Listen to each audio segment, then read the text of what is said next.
A 42-year-old man was admitted after a minor seizure. He seemed confused, slightly disoriented, but otherwise fine.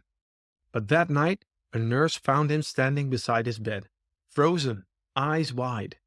And he whispered, "He's back again. The man who looks like me. He's watching me sleep." When asked to explain, he said, "He's exactly like me. Same face, same clothes, but I don't know what he wants." Now, you would be forgiven for thinking the man was dreaming. Obviously, it sounds more like a nightmare than anything else. He wasn't dreaming, he was completely awake, and he was really seeing himself standing on the other side of the room.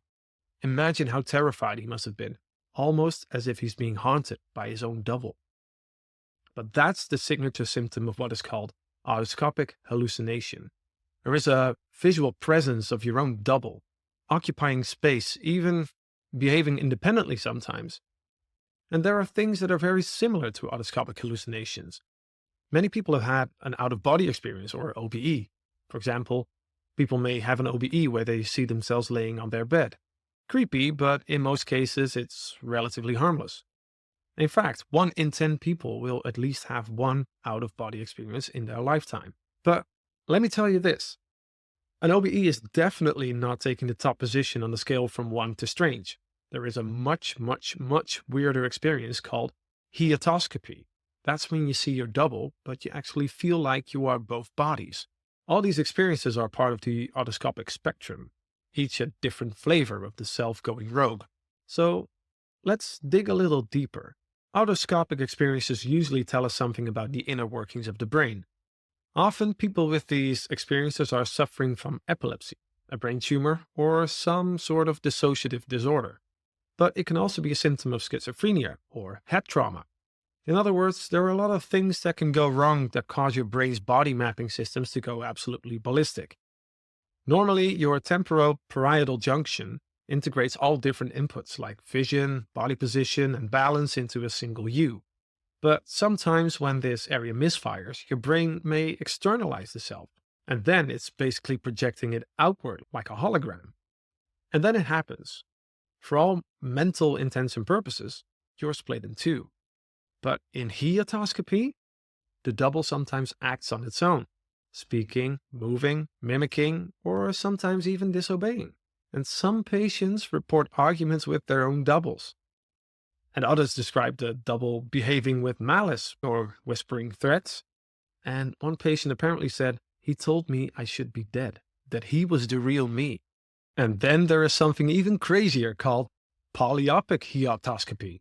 And that's basically the same thing, but as you might have guessed from the poly, there is even more than one double. There is even a case from 2006 where a man experienced 5 doubles because of a brain tumor. Now, autoscopic hallucinations aren't new. They've been with us for centuries under different names. For example, in Norse mythology, the Vardugr, or however you pronounce that, is a ghostly double that appears before a person arrives. And in German folklore, the doppelganger is an omen of death, a spectral twin set to haunt its living counterpart. But in modern psychiatry, these experiences are recognized not as omens or curses, but as neural misfires, showing us just how constructed the self really is. So what does it feel like to meet yourself? Well, some people describe the experience with fear, and others with great awe. One patient said, "I felt cold, not because I was afraid, but because I wasn't sure if I was real." And another described it as watching someone play me with all my habits, but none of my thoughts. And some, especially in out-of-body experiences, report feelings of peace, transcendence, or cosmic awareness. Actually, it all depends on how the brain interprets the self being duplicated. If it feels like an extension, it may be sublime, but if it feels more like an intruder, it's terrifying. Autoscopic hallucinations are usually brief and often tied to a neurological trigger, like seizures, migraines, or lesions. Treatment targets the underlying cause, so usually that means anti-epileptic drugs, surgery in case of a tumor, or antipsychotics in some cases. But no treatment addresses the core experience, what it means to see yourself fully formed and know that you are not in control. Because at the heart of autoscopic hallucination is a truth we try to forget. Your sense of self is a construction, a fragile alignment of vision, sensation, memory, and awareness.